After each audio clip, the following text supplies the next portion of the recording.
Hello everyone, and thank you for joining us today. My name is Dr. Paul Myers, and I'm the Director of Research and Development at the Readiness and Emergency Management for Schools Technical Assistance Center, also known as the REMS TA Center. I would like to welcome you to the webinar, Mitigation and Resiliency Strategies for Schools and Institutions of Higher Education.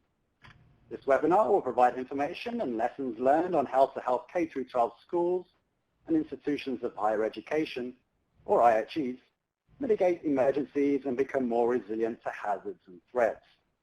Participants will have an opportunity to pose questions to today's presenters, both in the question and answer session that follows immediately after the presentation section of the webinar, and also on the TA Center's Community of Practice, or COP, after the webinar. The webinar is being recorded and will be made available on the TA Center's website via our webinars page, along with an accompanying resource list and fact sheet following this event. Before we start, we have a few brief housekeeping items to cover. The following tips will help ensure you are able to download files, hear the audio, request technical assistance, and ask questions during this event. To download an accompanying resource list, select Resource List in the Downloads box on your screen and click the Download Files button. As a reminder, there is no dial-in for this webinar. Audio is available via the link provided. If you're experiencing difficulty hearing the audio stream, please turn up your computer speaker volume at this time. If you experience any technical difficulties during the webinar, please contact the TA Center at info@remstacenter.org. You may also request technical assistance using the Q&A tool. Questions are viewable to the webinar moderator only. Finally, to ask a question for the question and answer portion of this webinar, use the Q&A tool on your screen to send your message to the facilitator. Questions will be answered in the order in which they appear, and as time permits following the presentation. If you would like to submit a question and are unable to do so via the box provided on your screen, again, please email your questions to info@remstacenter.org. Let's first take a look at the agenda of today's webinar. We'll begin by providing a brief introduction to mitigation and resilience for schools and IHEs. We'll also explain how preparedness levels for threats and hazards can be increased through the inclusion of mitigation and resiliency efforts, and describe how mitigation can be integrated into planning efforts. Our guest presenters will then describe how school and IHE mitigation efforts can be integrated into local and state plans, and share examples of mitigation and resiliency strategies for IHEs and schools. After the presentation portion of the webinar, we'll move into a question and answer session. Finally, you will have the opportunity to participate in a community of practice chat on the TA Center's website. But first, I would like to introduce my co-presenters today.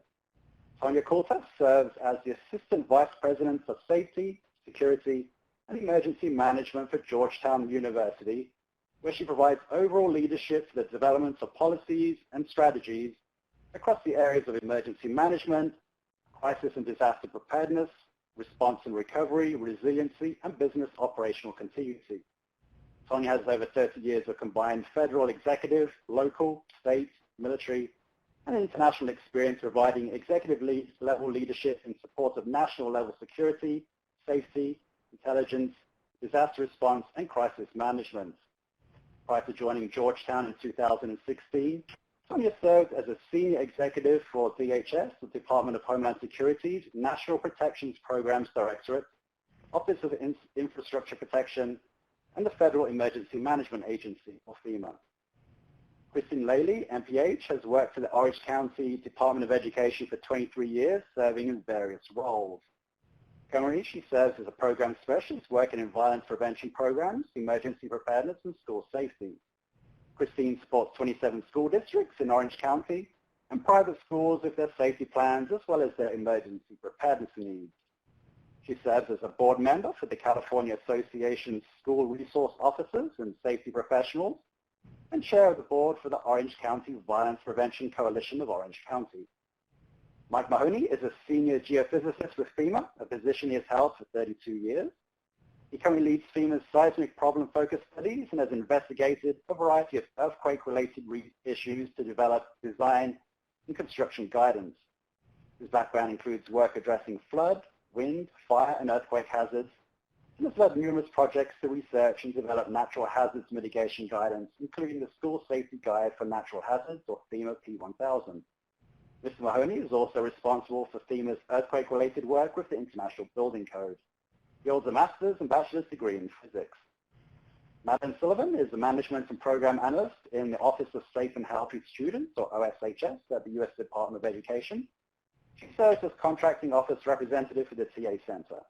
Prior to joining the federal government workforce, Madeline provided technical assistance on pro-social skill development, violence prevention, and school emergency preparedness after having served as a special educator. I'm the Director of Research and Development and support the field through activities such as the creation of resources, including the content of this webinar, trainings and fact sheets, and by providing technical assistance. Before joining the team, I served as the educational and technical lead for both the Preparedness Department of the National Headquarters of the American Red Cross and Save the Children's U.S. programs. I'm now going to hand the presentation over to Madeline, who will provide an introduction to mitigation and resilience. Thank you, Paul, and welcome everyone.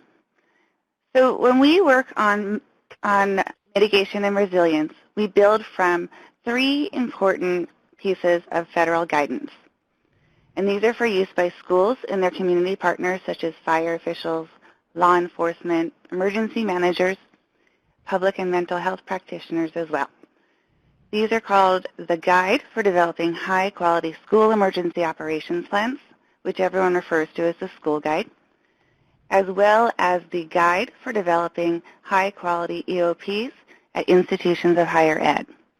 These are issued by the Departments of Education, Justice, Homeland Security, Health and Human Services, as well as FEMA and the FBI. With each agency issuing the same guidance, the variety of members on the team will all be working from the same guidance and the same framework, thus facilitating collaboration. And then in the middle you see FEMA's guide on mitigation. So this is the State Mitigation Plan review document.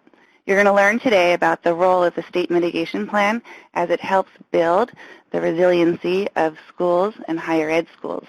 And from this point forward, when I say schools, I'm referring to public schools and private schools, K through 12 schools, and post-secondary schools.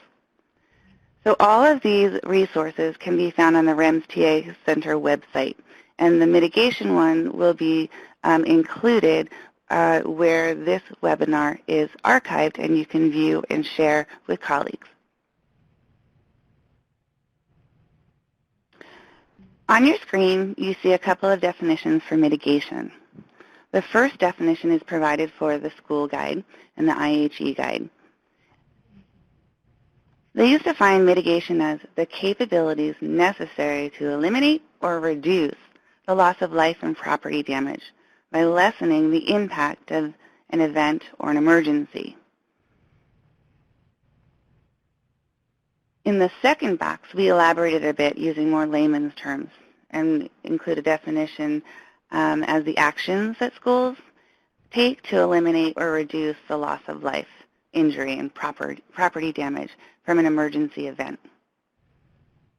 For schools, we want to think about mitigation and resiliency across those four categories, and then consider a wide variety of actions to facilitate within each of those categories. So from continuity of teaching and learning, to protecting the campus and the buildings, to supporting our students and staff and their social, emotional, behavioral, and medical health needs, as well as all of those items and services and pieces of equipment that people need to address the typical business functions.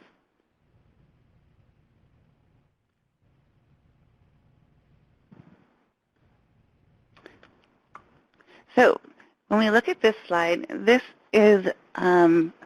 shows preparedness and its related missions, as well as the paradigm or the approach for planning.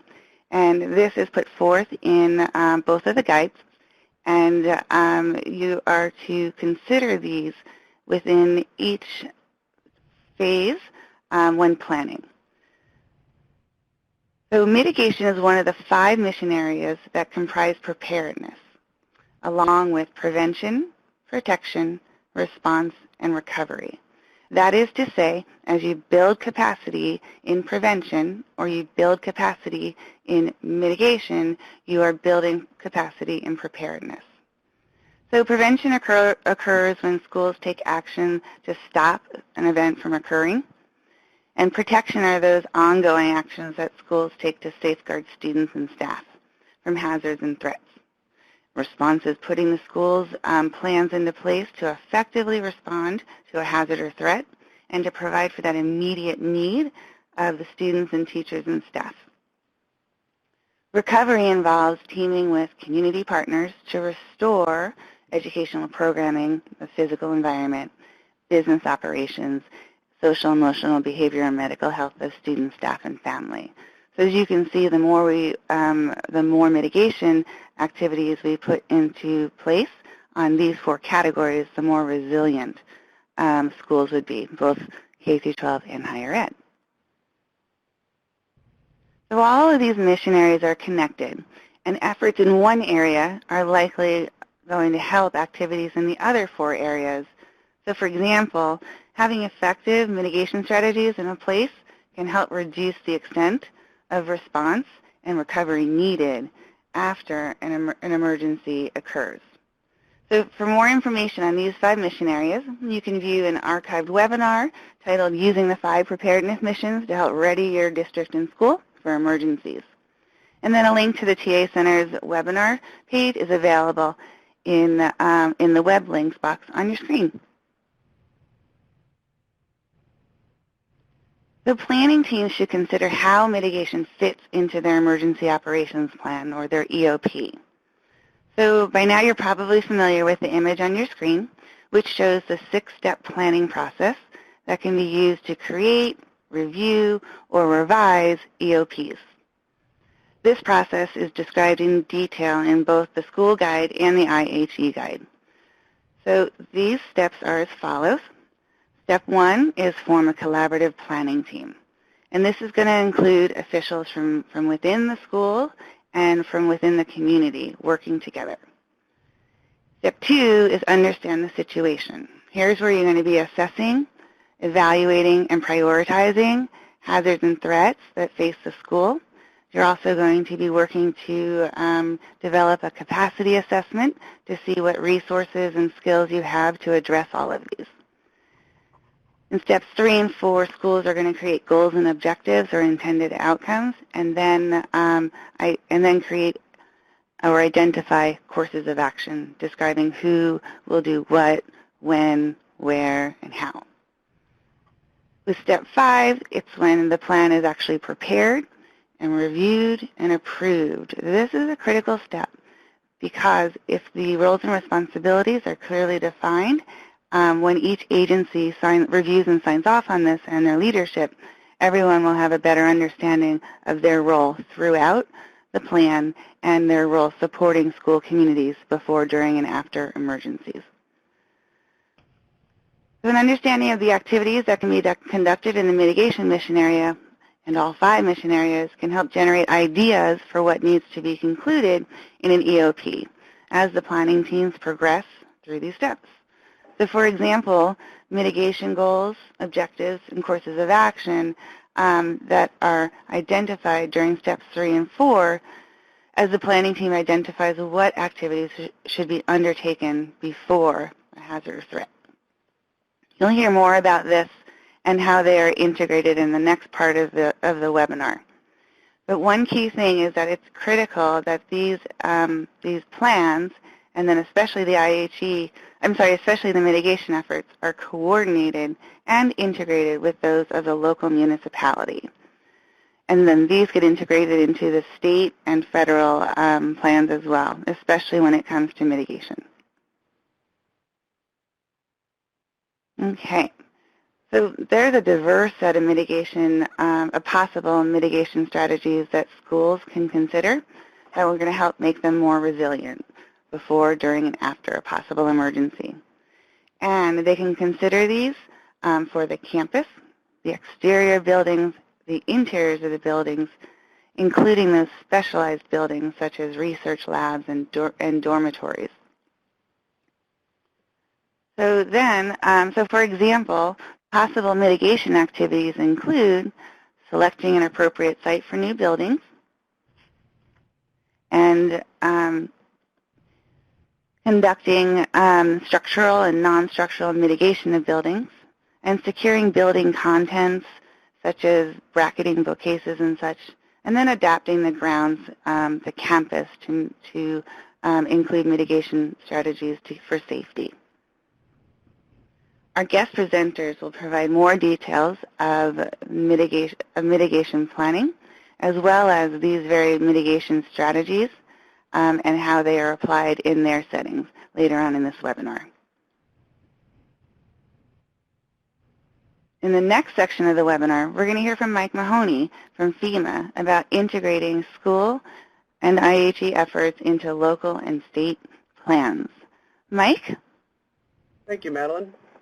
As the government alone can't help communities before, during, and after an emergency, a whole community approach is needed for mitigation to be effective and for communities to become more resilient.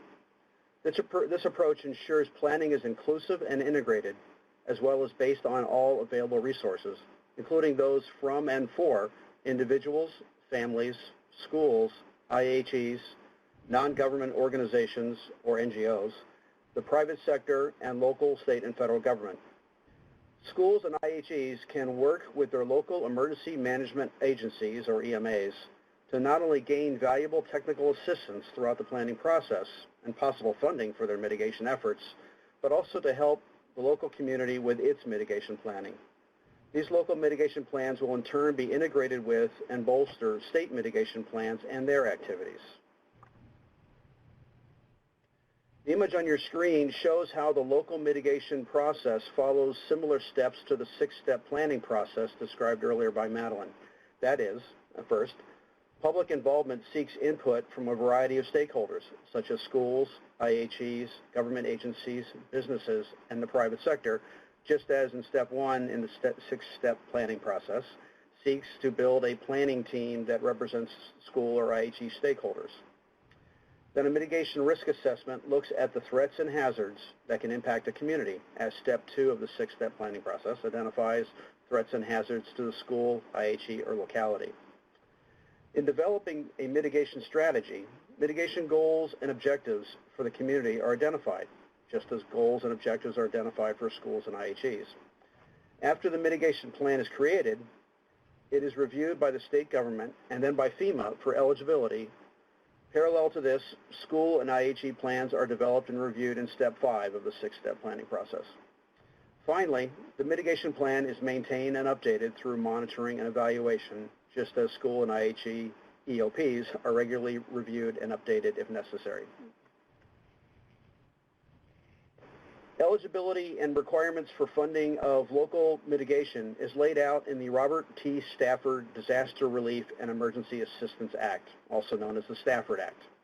This was further amended by the Disaster Mitigation Act of 2000. The Stafford Act requires state, tribal, and local governments to develop and adopt FEMA-approved hazard mitigation plans as a condition for receiving certain types of non-emergency disaster assistance. Entities that are defined as local government can include municipalities, cities, towns, and school districts. The assistance available includes the following. First, the Pre-Disaster Mitigation Grant Program, or PDM, which awards planning and project grants to assist states, territories, federally recognized tribes, and local communities in implementing sustained pre-disaster natural hazard mitigation programs. These grants are available annually and are not connected to a specific disaster. Second, the Hazard Mitigation Grant Program, or HMGP, which helps communities implement hazard mitigation measures following a presidential major disaster declaration. This program also funds development and update of hazard mitigation plans. Funding can be used on activities such as structural and non-structural retrofitting of existing buildings and building safe rooms. Third, the Public Assistance Grant Program, or PA, which provides assistance to state, tribal, and local governments and certain types of private nonprofit organizations so that communities can quickly respond to and recover from major disasters or emergencies that are declared by the President. By the way, if you would like to learn more about this topic, you can listen to a TA Center webinar titled How Schools and Higher Education Institutions Can Access FEMA's Public Assistance Program. That webinar was provided earlier in the week and will soon be available on the TA Center's webinars page. And then finally, the Fire Management Assistant Grant Program, FMAG, which provides assistance to state, tribal, and local governments for mitigation, management, and control of fires on publicly or privately owned forests or grasslands that threaten such destruction as would constitute a major disaster. In general, public schools and IHEs are eligible for PDM, HMGP, and FMAG funding if they meet FEMA local plan requirements. Local jurisdictions in some cases may apply on behalf of private educational entities. The Disaster Mitigation Act also places a few requirements on state and local governments, which can help IHEs and schools with mitigation. Namely, states are called to coordinate local and state mitigation efforts, develop a state mitigation plan, provide funding for local mitigation efforts, and provide technical assistance and training. Local governments are also to develop a local mitigation plan and distribute funding for local projects. Federal resources that can help provide context and suggestions for mitigation and resilient efforts include the National Mitigation Framework, Mitigation Ideas, a resource for reducing risk to natural hazards, the Design Guide for Improving School Safety in Earthquakes, Floods, and High Winds, and finally our latest publication, Safer, Stronger, Smarter, a Guide for Improving School Natural Hazard Safety, which is also known as FEMA P1000. This publication in particular was developed for school administrators and staff and focuses on what steps they can take before, during, and after a natural hazard event to improve their resilience. We are really happy with this publication and highly recommend it to you. Hyperlinks to all these resources and others are provided in the accompanying resource list, which is available in the downloads box. So thank you, Paul. Thanks, Mike, for that perspective on local and state mitigation planning. In the third part of the webinar, we'll hear from Tanya, who will describe mitigation efforts for IHEs. Tanya? Thank you, Paul. So I want to talk a little bit about, as we said, what is a multi-hazard mitigation and resilience strategy and why is it important to higher education? At the end of the day, and this is just a little humor for us, but the bottom line is poor planning leads to poor decision-making when it matters the most. So it's very critical that we have the plans in place necessary to be able to address crises when they happen. Some of the variety of dichotomy of internal and external threats and hazards that we deal with are on this slide. I'm not going to go into detail on each of those, but the intent of this is to basically discuss that in addition to natural disasters, there is a lot of other types of threats and hazards that we deal with on a daily basis at higher ed, and all of these need to be taken into consideration when you're developing a multi-hazard mitigation and resilience strategy for your institution. Another way of outlining the strategy to mitigate risks, this gets into a little bit more detail of what we were discussing, or what Madeline was discussing earlier at the beginning of the presentation, is that when we look at prevention and preparedness, there's opportunities and initiatives that we have to take before an event happens. And that's obviously doing your business analysis, looking at what your strategies and your plans that need to be developed for your institution and implementing those plans. It's critical to have a training and testing and exercise program in addition to continually auditing and reviewing and maintaining and developing that process. As we know, once an event happens, then we jump into the incident and emergency response. We get into crisis management. How do we as an institution reconstitute those lines of business, developing business continuity and into long-term recovery? The larger the incident or crisis, the longer the tail, as they say. We all know that these can be anywhere from hours, days, weeks, to months, and it's important to have the appropriate mitigation strategies in place to address the most critical hazards in place, and then actually address what are those new norms after a crisis happens. So how does this look like, and how can you link this to the overall risks of an organization. Every institution has identified strategic, financial, and operational risks, and they vary from institution to institution, but the ones on these slides are some of these are consistent. You know, our operational risks obviously are human resources, our academics, and our research capabilities, student safety and well-being, our facilities, our IT infrastructure. If you have an international program, that's also a part of it, as well as athletics. For strategic risks, the prestige, the brand, our reputation, and the confidence that parents, shareholders, board of directors, and others have of us is critical to any university. Our partnerships, again, international. If you have international programs, looking at our public affairs, our culture, and maintaining our culture and community within an institution, our external environment, and then also succession planning of our leadership and others within the organization all can be dramatically affected when we have a major incident. So how do you basically approach linking your strategy and developing mitigation plans to identified risk? At the end, and what we do at higher ed is we look at what is acceptable risk to be able to make risk-informed decisions. So how do we do that? First, you do it by identifying your critical needs. You have to prioritize what those needs are. You have to identify your resources, resource requirements to address those needs, and then link them to the impacts to the risks if you're not able to fill those critical gaps. Some key takeaways, and as we'll all talk, and I think you're going to find a common theme amongst all of us, is that you have to work closely with your risk management offices to define the strategic and operational risks of the institution, identify and prioritize the gaps in your emergency preparedness, your safety and security programs, your processes, and your procedures.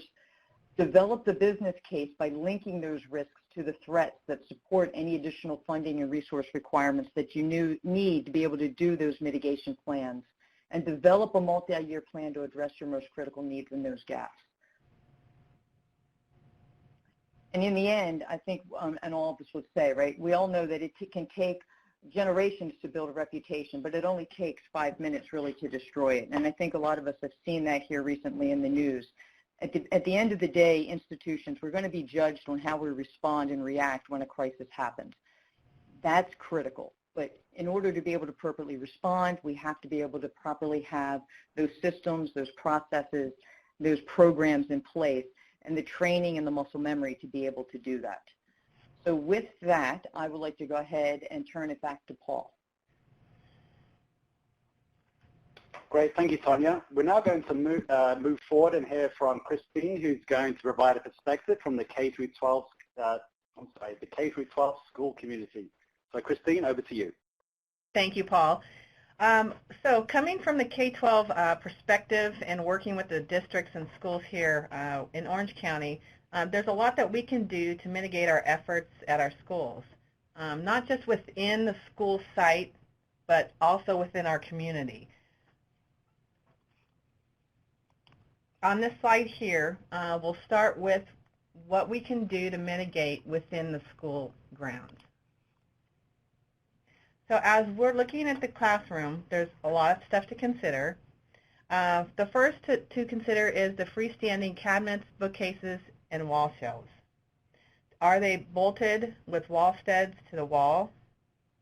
Heavy objects in the classrooms. I know we're all good at decorating our classrooms in the beginning of the school year and with the bookcases. So what we want to do is look to see what are we putting on top of the shelves. How close are the kids, the students' desks to the shelves, and what can come down during an earthquake or another natural disaster. TV monitors, you would probably want those checked at least during the summer because they could be shifting during the school year, as well as the chemistry and biology classes. With the chemicals that are stored, there could be cleaners as well as an ammonia and window cleaner that should not be in close proximity. Another consideration are our evacuation routes within the schools. As you're looking at the hallways, is there tempered glass or is it plexiglass? The lockers, bookshelves, and other storage units along the hallway, as well as the lighting. A lot of times we have the lighting that's dependent on electricity rather than sunlight. Wouldn't it be great if we could have all of the students maybe have flashlights at their desks? So in the event of losing power and there's no generators or backup, at least the students have a flashlight if they have to evacuate. Elevators, exit routes, roofs, gas, sewer, and power lines are another items to consider as well. The elevators, do you have students that are in wheelchairs? If you're using the elevators, obviously during an emergency, what is your next backup plan for moving the students? And also remember that your evacuation plan must provide for the whole school community, including students, staff, and visitors with disabilities, access, and functional needs. For example, I just got done explaining the route should be accessible to persons using wheelchairs and walkers, and signage should include universal icons or be posted in numerous languages.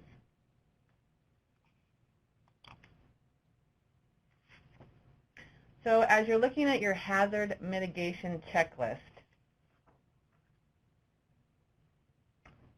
the tabletop objects that you can put in your checklist to make sure that you're following the mitigation is computers, televisions, equipment, glassware and vases, objects from above we just discussed.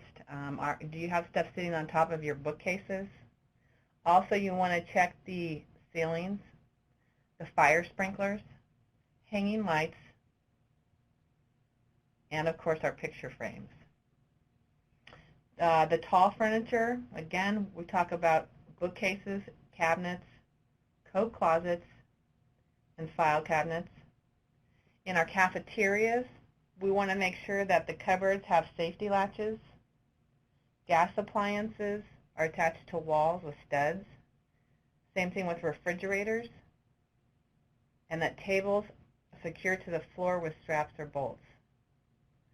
Another checklist to look into is the glass, the windows, and the transforms, the safety glass and the safety film, the blinds, and the curtains. Miscellaneous checklist items that you can also look at is hot water heaters, gas cylinders, furnaces. Again, secure all chemicals in low cabinets and in unbreakable containers.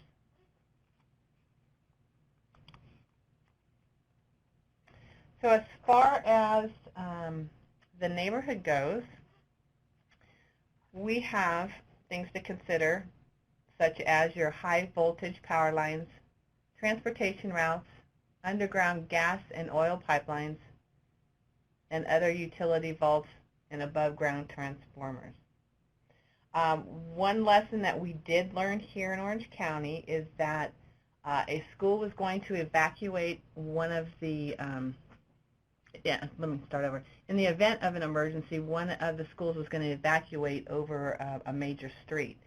And after working with the fire department, they found out that they would not be evacuating on that street because there was a gas line underneath it. So those are things to take into consideration. I strongly urge all K through 12 schools, districts to get with their fire and their local law enforcement, because you may have a plan that you're going to do on campus, which is fine, but if you have to evacuate the students off campus, you need to know what's around, what's in your surrounding areas as well.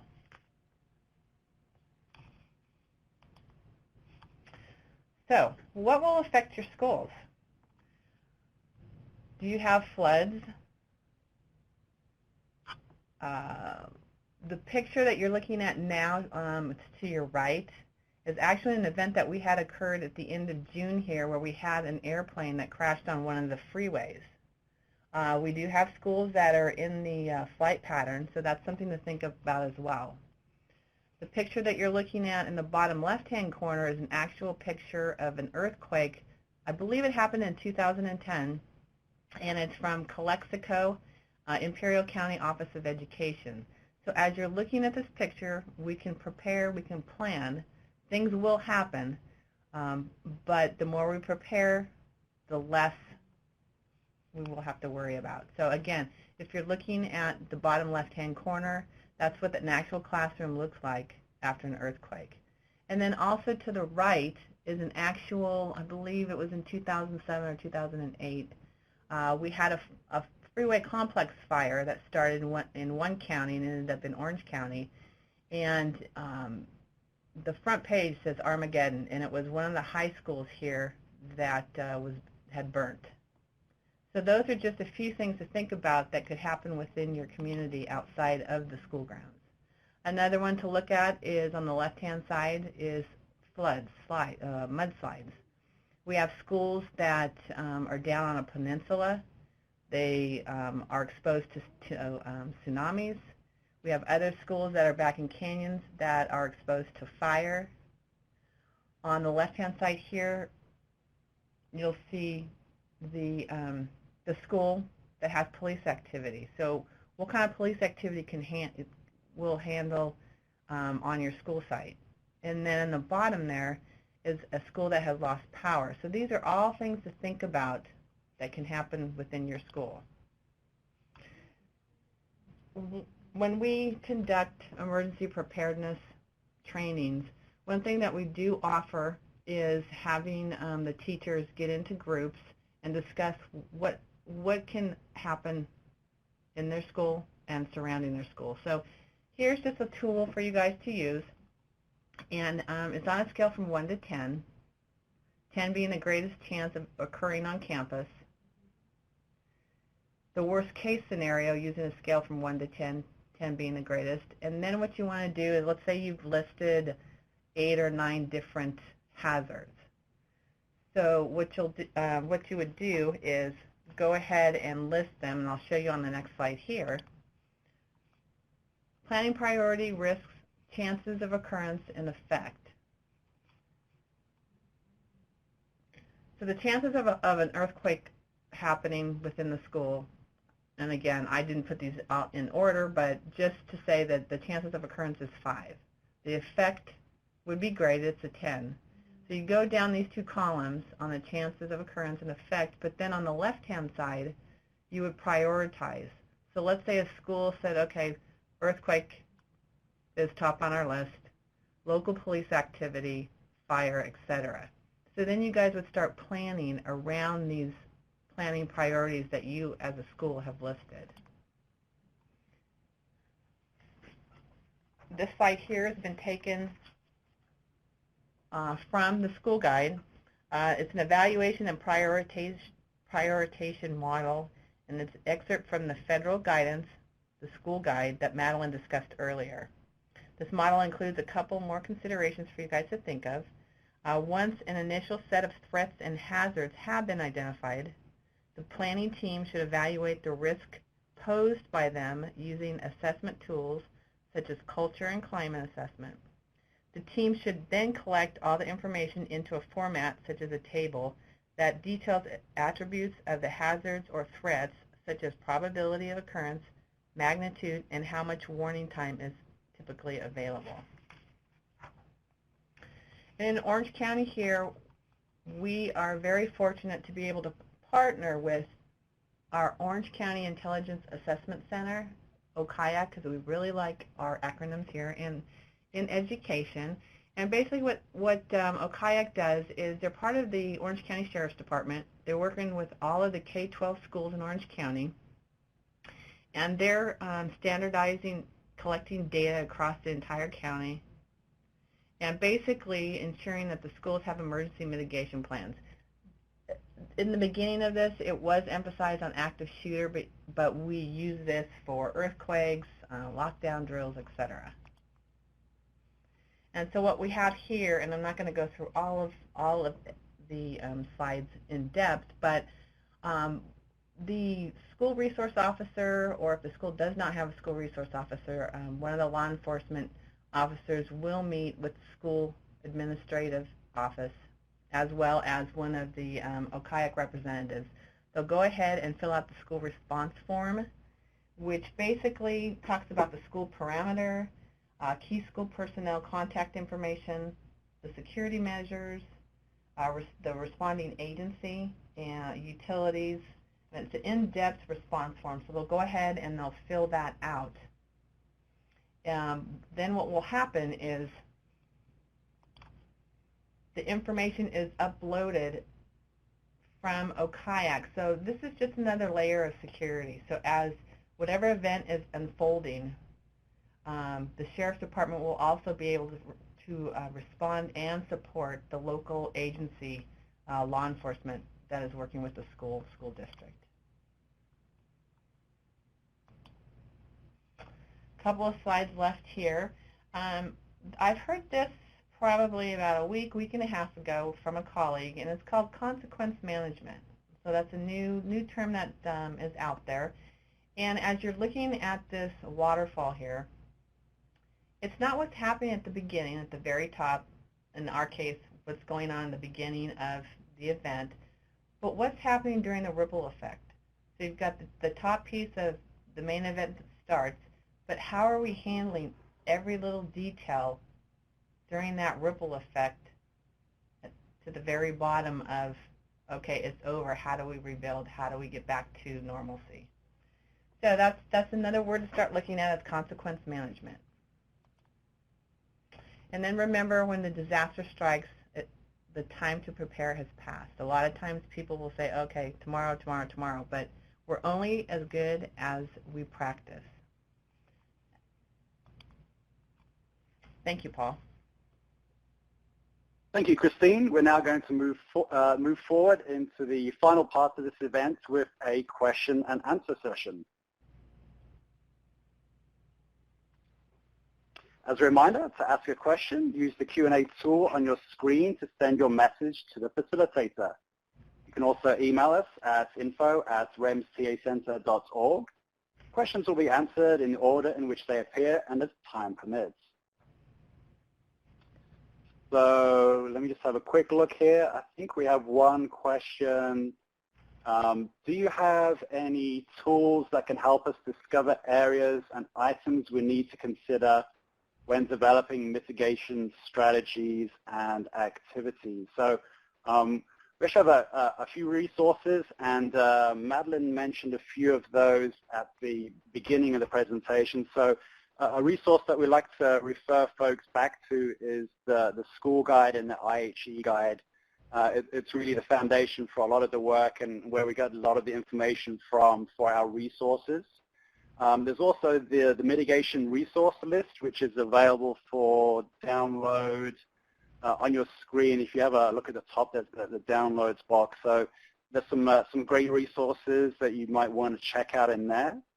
Madeline mentioned there's a Preparedness Mission Areas archived webinar, and again, you can access that link from the web links box. If you go to the link that says webinars page, you can access that. Also, let me think. In the next couple of weeks, we're going to be releasing or making available a few fact sheets on each of the mission areas, so prevention, protection, mitigation, response, and recovery. And those going to be a few pages long, talking about and discussing and providing resources for each of those mission areas, including activities for consideration for planning teams, and also how it integrates into the 6-step planning process. So be on the lookout for that. We're also going to be releasing a new site assessment app in the next few weeks.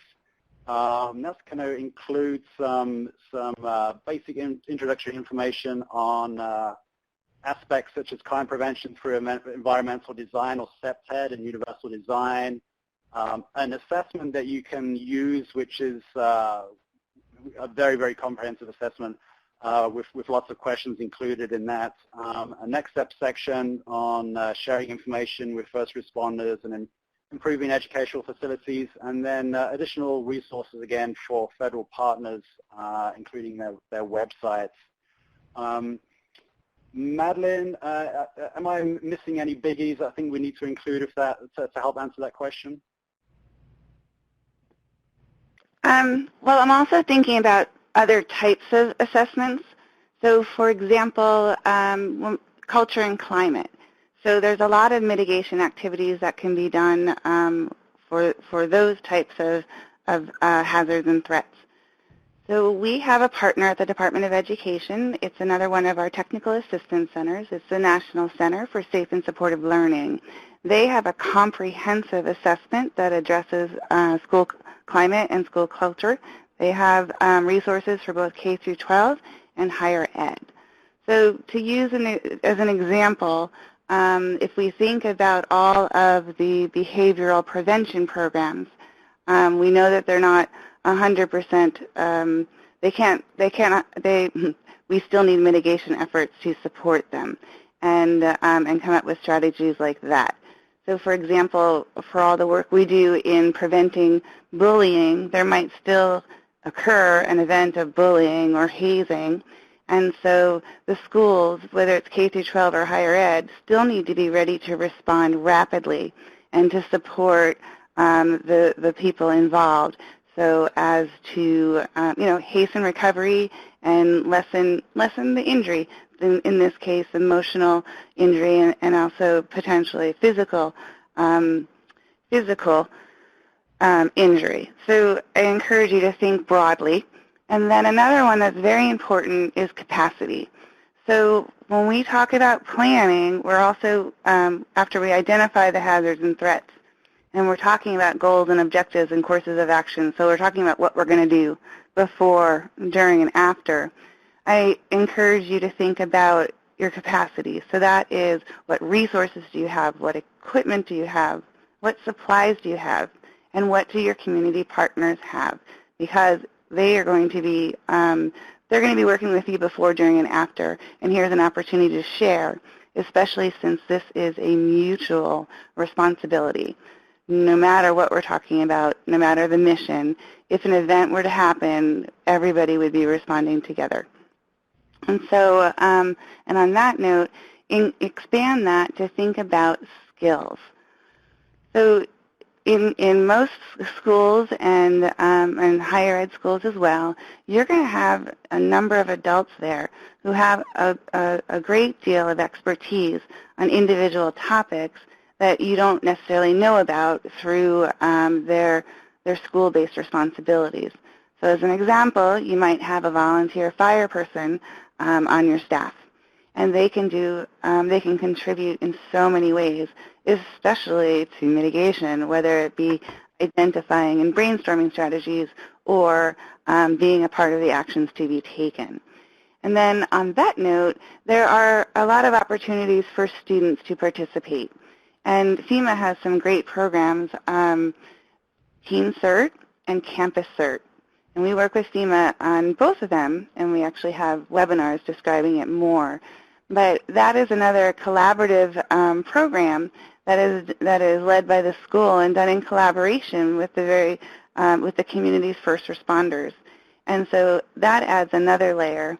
That is an additional mitigation strategy, because now, by training the students together, the first responders and the school first responders have a sense of, or a familiarity with, the skills that they possess and how they can engage in the response or recovery with no concerns. Like they know exactly what they can assign them and such.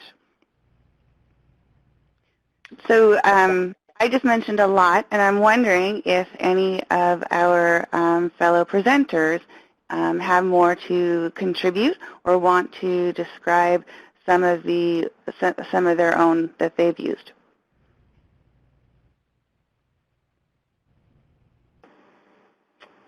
So Madeline, this is Mike. I guess I'll take a shot at this as well.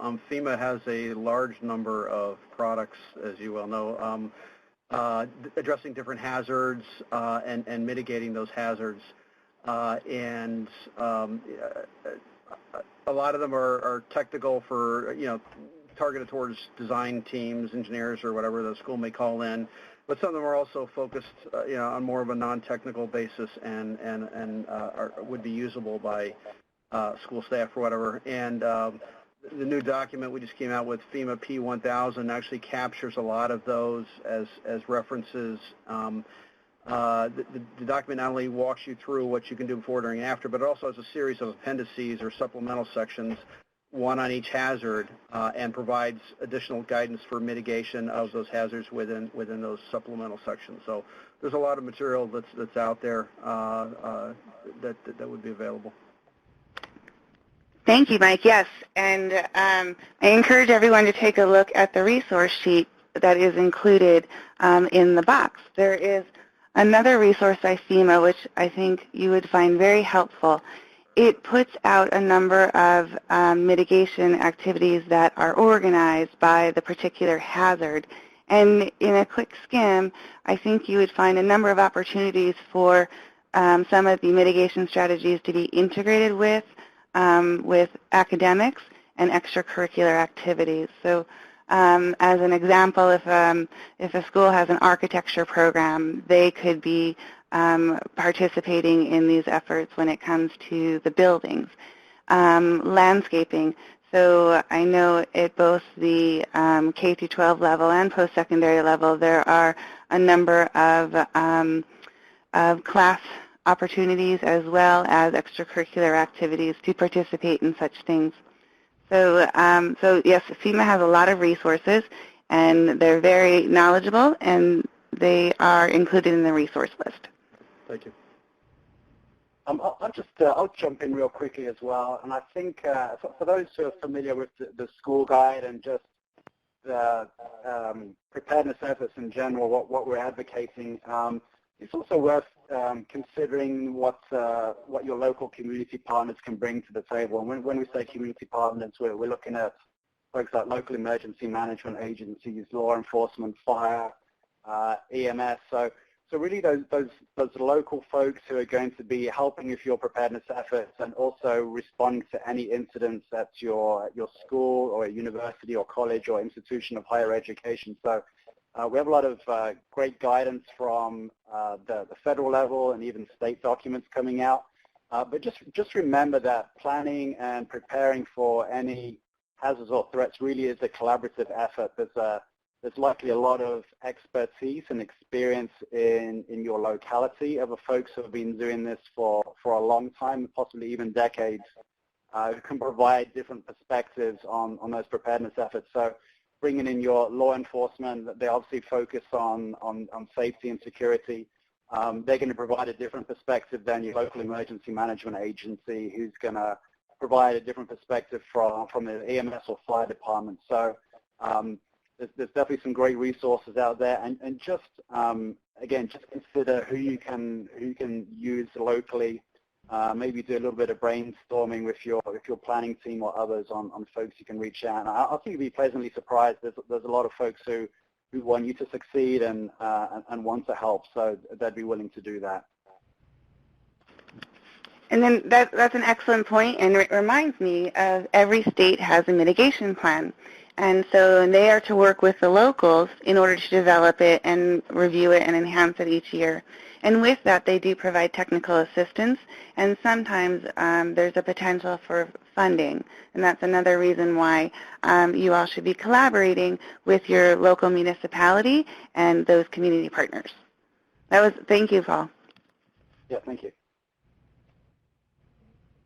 I think we have time, at least for another question here. So, Mike, I'm going to pose this one to you. So we've seen a lot of schools and universities impacted by the recent hurricanes, so Harvey and Irma. So where do you recommend these educational entities start with their mitigation efforts moving forward? Yeah, that's a great and timely question, and there's a lot going on obviously right now. We've seen both high wind damage where Harvey came ashore, coastal Texas, as well as the Florida Keys, and then Houston is just a horrendous flooding issue there.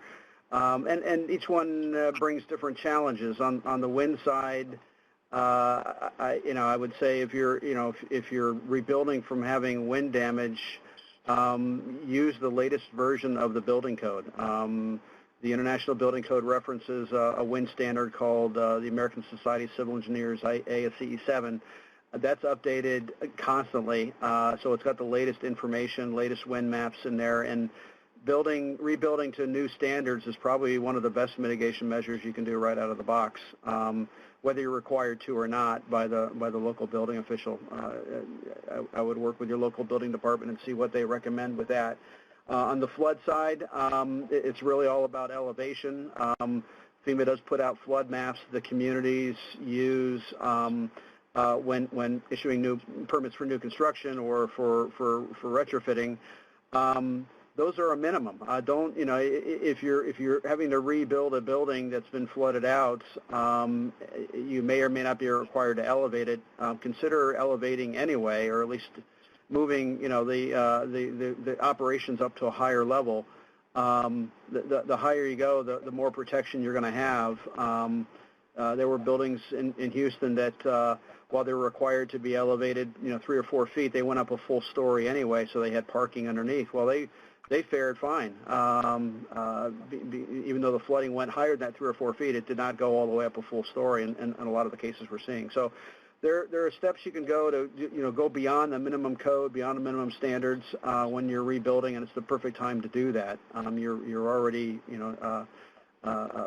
working with the structure. That's the time to make the mitigation improvements that will help reduce future losses. And then this is Madeline. I was hoping just to add a little bit to that. It's very wise and correct what Mike shared. And so that brings us back to the point that Paul was making. So when you're doing your site assessments and you have a group walking into a classroom, for example, think everybody together, think about it, what if there was a flood, and look around. And ask yourself if there are, places to store things like computers and such at a higher level, or what's on the ground that we can't get wet. And then, so think about it hazard by hazard when you're doing your assessments as well, and then turn to those great resources as well that he mentioned. Excellent, good point. Yeah, good point. Thanks, Madeline. Mm-hmm. So thanks to everyone who posed questions today, and a special thanks goes to our presenters, Mike from FEMA, Tonya from Georgetown University, and Christine from the Orange County Department of Education. If you'd like to contact any of these presenters, myself or Madeline, please email the TA Center and we will forward your request to the appropriate person. You can connect to us in a variety of ways, including our toll-free line and info@remstacenter.org. And be sure to find us on Twitter for daily updates on TA Center activities and important information and services from our collaborative partners. We've started a new forum on our community of practice to discuss mitigation and resilience in more detail. We encourage you to post questions to the REMS team or your colleagues, or to share resources. To access the forum, log into the community of practice. The login button is available at the top of our website and the web links box on your screen. Once you've logged in, click K-12 Public Forums and then Mitigation Resilience Web Chat. If you have any issues accessing the forum, feel free to email us again at info@remstacenter.org. We'll be live on the COP for about 30 minutes to answer any additional questions you have and to hear any insights that you have to share about emergency preparedness and mission areas. Thank you for your time today, and this concludes the webinar.